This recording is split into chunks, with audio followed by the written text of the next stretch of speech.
Okay, hello and welcome to another edition of NCAA Lacrosse game breakdown. Sorry, I missed a couple weeks here. Trying to get back on track, been obviously pretty busy. Obviously, one of the bigger games of the weekend was Notre Dame versus Cornell. For those who don't know, I went to Cornell, played for Cornell. Don't really, want to talk about that. Try to keep these reviews as unbiased as possible, and obviously, it's not really possible when it's something I care a lot about. So. Proud of the way the guys fought. Obviously, a pretty good game there and a crazy finish. But going to focus today on Virginia and Duke. Big contest in the ACC. I thought the broadcast actually had a really good call and they broke it down pretty well. Both these teams needed an ACC victory and Duke probably more than Virginia. And it was a solid game.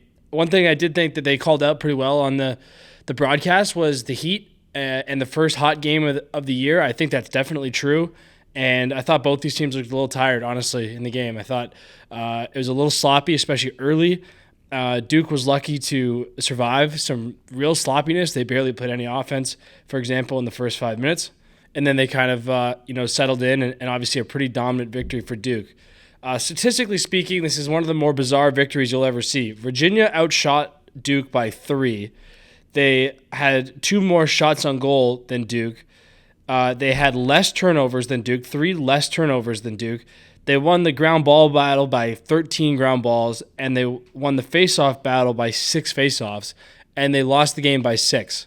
That is statistically improbable. It was a unique game. If you're a Cavalier fan, that probably suggests that the score is closer. The game was closer than the score might suggest. Why is that? Well, the shooting and saves is really the big story. Jamison for Duke comes in with 13 saves on 12 goals, and Virginia's kids, Nunes in the first half, and then Morris in the second half, a combined 5 saves. I said shooting because I think it was more about shooting than it was about goaltending. I didn't think either of the Virginia kids played poorly. Duke's got some kids who can really sling it, and a lot of good looks for the Duke offense.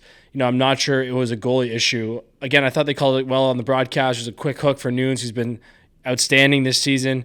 But Morris stepped in there, did his best. Ultimately, Duke was victorious in this one. Wanted to mention quickly, too, Jake Naso had a pretty nasty-looking injury in the beginning of the game. It looked like a high ankle sprain, potentially something worse than that. And he came back and battled in this game, which was incredible. Ended up scoring 2 goals late in the game. Just an incredibly tough effort. Was a little bit surprised that Duke put him back in the game, given the likelihood that they will have significant lacrosse to play in May and the likelihood that they've already wrapped that up. But they put him in, and he was great. Pretty obvious that these two teams don't like each other very much. You saw Schutt score the first goal, wasn't afraid to let the Duke defenders know, and it seemed like there's a pretty good amount of trash talking back and forth throughout the whole game. If these teams see each other again down the line in May, which is, again, fairly likely, expect some fireworks because these guys don't seem to like each other one bit, and, it's fun to watch as a fan. Let's get into different sides of the field. So we'll start with the Virginia offense. Obviously, the story here, Cormier getting shut. It's a plan by Duke every year. Good call by the broadcast to point that out. And pretty clear when the chips are down, Virginia wants to get Schellenberger in the big little behind with Cormier inside and shut somewhere at the top of the field. Now, I know I'm not breaking any news by saying that, but in the start of the year, they had a bunch of different things going on, a bunch of different kind of styles of offense that they're meshing together. You saw against a Duke defense that's very talented. What they really want, their bread and butter, is still the dive sit, trying to hunt Cormier inside and having Schellenberger behind the net.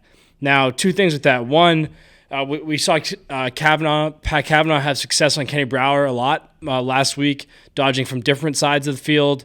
It wasn't always Brower on Schellenberger. Frisoli did it. They switched matches pretty well. Duke's obviously pretty deep defensively, which helps. And I think maybe if they get to it again, especially if you can get Schellenberger onto short sticks somehow. He had one play where he was dodging straight from top center. I thought that was a pretty dangerous spot, especially given how well he shoots it. You can see the slides coming, and curious if we'll see that again more for Virginia's offense, and also if there's a potential matchup again. with the shut, their strategy was basically to have Cormier play his regular game, and they jammed a bunch of passes into him, and he scored 3 of them. It wasn't the worst strategy. When I played for Coach Pete Milliman, now at Hopkins, I played for him at Cornell, he would say when you have a short stick, just throw the guy the ball. When guys would get short sticked inside, attackmen especially, very hard to stop feeds inside when you're a short stick. So he would just tell us, throw it to the attackman. Cormier missed a couple of shots, unlike him. He'll probably can those in a bigger game, but Duke did a good job of at least trying to clamp down on the passes. I think it's a good strategy.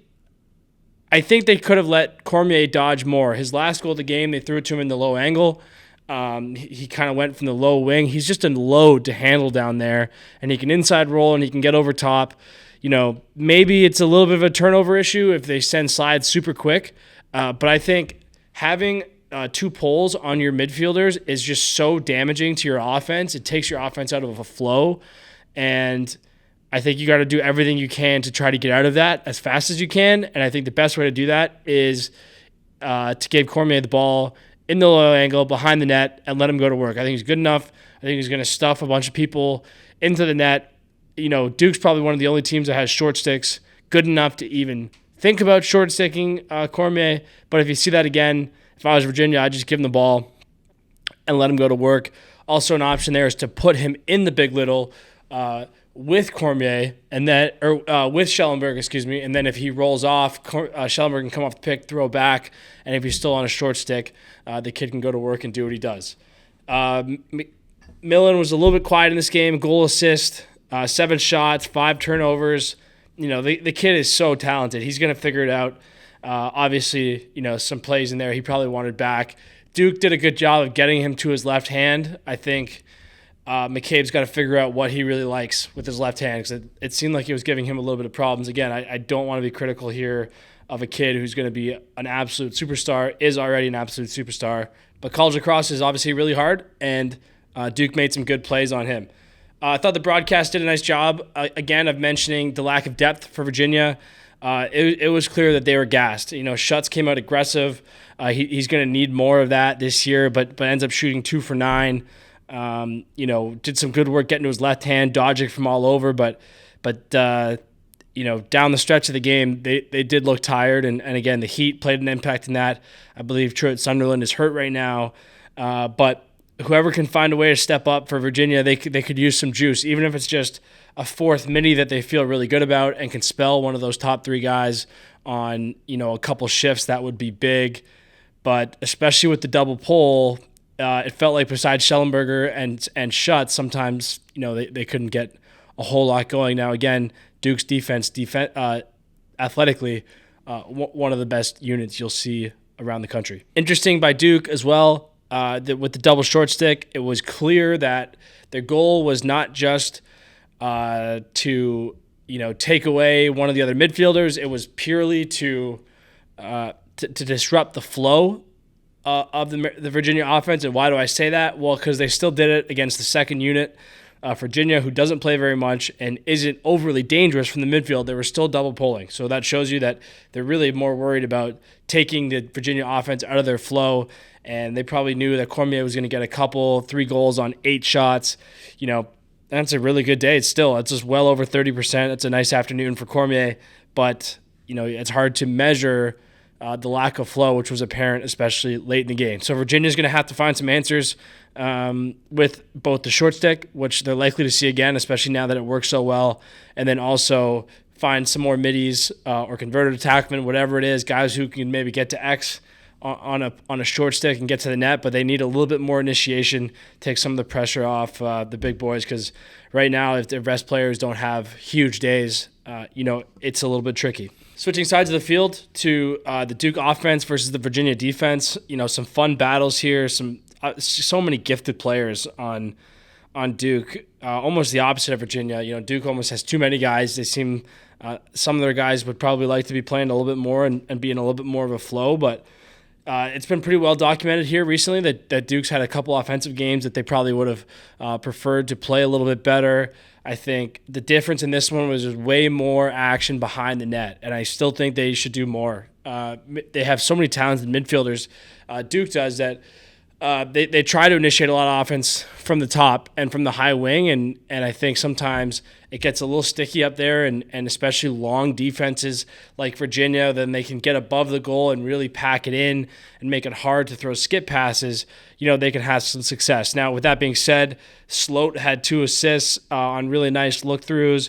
Ben Johnson had a sick goal. That kid is so talented.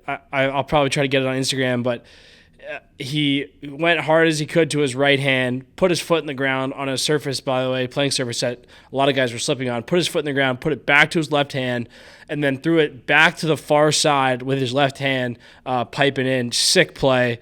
But just because they can do that doesn't mean they always should. And I thought when in the second half especially, they started getting Slusher some time. Alex Slusher is a guy who scored a lot of goals for Princeton in a Final Four run 2 years ago. They put him and Balsamo out there a lot. One of those 2 guys was guaranteed to get a shot, or one of those 2 guys was guaranteed to get the short stick, and whoever had the short stick was basically going back with Zawada every time. I thought they got a lot of good offense out of that. Outside of junk time, I think Slusher played 2 or 3 or 4 shifts maybe, and they scored almost every time. It wasn't always him getting the point. He actually didn't have a point in this game, but just having that offense behind the net I think was huge. And then that really let Zawada go to work, and he was looking to be a scorer in this game, which I think is really important. Nobody wants to slide on this Duke team because they have the shooters and obviously big number 34 as well, and Dyson inside. So you really got to try to not slide. So the more that Zawada can get his own shot off from X especially is important, and the Big Little helps him do that, just helps him create some separation. One thing I wanted to note, going to do a longer piece on this coming up, but Zawada on the first goal went to kind of a new age question mark shot where instead of when I was coming up, it was always taught to step towards the sidelines and create separation that way. And then I think defenders started to really read it very well, and not very many guys could get step or question marks off. And now it's kind of changing. I think Pat Spencer and Jared Bernhardt and Asher Nolting, Michael Sowers, these guys have kind of started to shift the question mark shot. So instead of stepping towards the sidelines, now it's just a pivot. So Zawada drove up with, I think, his right hand, and then instead of stepping towards the sideline and making the true question mark shape, he just switched hands almost as his momentum was continuing to go away from the goal and scored, and the defense has really no chance to get to it. I just thought it was sick. I think it's kind of a new age play, something you didn't necessarily see all the time a couple years ago.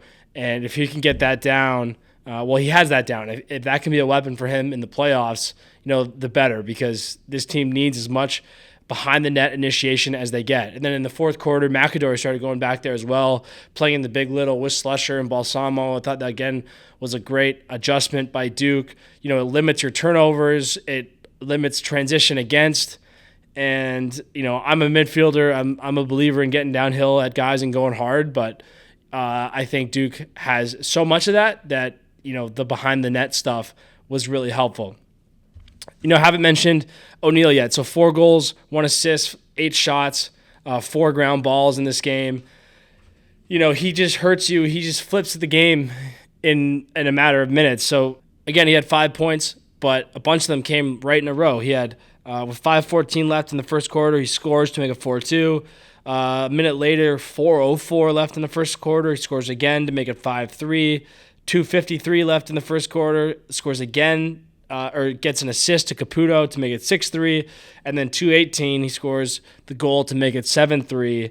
So he had 4 points in a matter of just a couple minutes, and then he scores again in quarter 3 with 5:04 left, and at least by my count in the play-by-play, that was his last shot on goal. So at times was a big part of it, and then didn't really need him down the stretch. It still feels like in one of these big games you might be sitting on an 8-goal, 15-shot game from O'Neal, and And the one he got in the fourth quarter was great. I think Denenza dodged down the alley, threw it forward to O'Neal, who's behind the net. He's been spending more time behind the net recently, and he came as hard as he could up the hash and shot it. And he's so ridiculously talented and has the ability to get his shots off with power on the run from absurd range that, I think that's going to be a big part of Duke's playoff offense. And again, it feels like we're still waiting for this insane game to come, which is crazy because he scored, 4 goals, 1 assist in a huge ACC contest against, at the time, the second best team in the polls. It was a great game. He was fantastic. Some whispers about him recently, after a couple disappointing performances, and this guy's just wanted to remind everyone that he's, arguably the most talented player on the planet, as he showed last summer. So just something to watch there when he gets going. It's pretty scary, and he basically popped this game open, and it never came back. Jamison in the goal was fantastic for Duke, specifically on low-angle shots, and a bunch of them went low to low by Virginia. I think that was one of the stories in the game. Quint said it pretty well. Jamison plays it real honest. If you're up high, he's up high. If you're down low, he's down low. And the Cavaliers tipped off a lot of shots, and I think that was a big part of it. Again, Duke's guys can really sling it, and I don't think it was a huge detriment on Nunes and Morris, and I got to overwhelmingly think that Nunes is right back in there next game. We'll see how he responds to a tough loss and also the quick pull. That's all pretty much I had. A great game, pretty sloppy, but guys playing hard. Guys don't like each other. I think that's really fun to watch. We've seen it now. A lot of seniors, a lot of guys who have been part of the public consciousness in terms of college lacrosse, playing against each other for a long time. Obviously, with these ACC teams, you have all these high school rivalries with the St. Anthony's and Chaminade guys. I know it's mostly a Notre Dame thing, but these guys go way back with a lot of each other, and it was nice to see some hate come out at the end of the year. I think it's going to be a really fun playoff run, and these teams are obviously favorites to get to Memorial Day, some pressure to get to Memorial Day, but also a lot of talent and the ability to get there as well. So it was a good game. I enjoyed watching it, and I hope you did too. And that's all I got for today. Thanks for listening.